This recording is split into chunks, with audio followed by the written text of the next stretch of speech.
सबसे पहले रियासत में अदल और इंसाफ होगा। रियासत इंसानों को एक ही कानून सब इंसानों को रखेगी, यानी कि ताकतवर और कमजोर एक ही कानून, कानून की हुक्मरानी, इंसाफ। दूसरा रियासत में असूल था इंसानियत। फलाई रियासत दुनिया की तारीख की पहली फलाई रियासत बनी थी। और तीसरी खुददारी, कि वो रियासत एक आजाद रियासत थी। और इन तीनों के ऊपर भी मैं बात करूंगा, लेकिन उन्होंने उससे अवाम के लिए अल्लाह ने मदीना की रियासत में जो कुरान की आयत थी, अमर बिल मारूफ व नही अनिल मुनकर,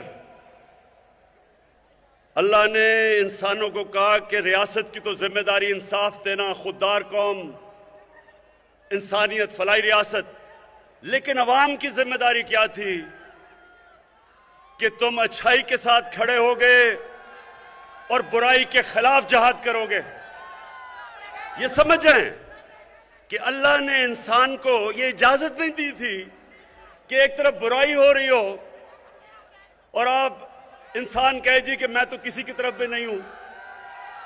ये मैं 25 साल से अपनी कौम को बता रहा हूं कि जब तक एक कौम बुराई के खिलाफ नहीं खड़ी होगी, उस कौम में बुराई बढ़ जाएगी, वो कौम आगे नहीं बढ़ेगी।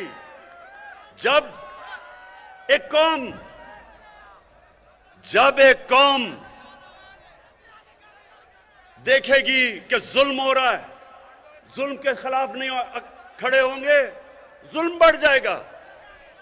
जब एक कौम देखेगी कि करप्शन बढ़ रही है और कौम कुछ नहीं करती, तो माशरे में करप्शन बढ़ जाएगी। जब आप देखते हैं कि माशरे में सेक्स क्राइम बढ़ती जा रही है, बच्चों से ज्यादतियां, रेप, ये माशरा इसका मुकाबला करता है। तो मैं सबसे पहले अपनी कौम को यह बताना चाहता हूं कि मैं 25 साल से अपनी कौम में तबलीग कर रहा हूं कि आपके ऊपर फर्ज है कि हम सब, अगर हमने अजीम कौम बनना है तो हमें सब अच्छाई का साथ देना है।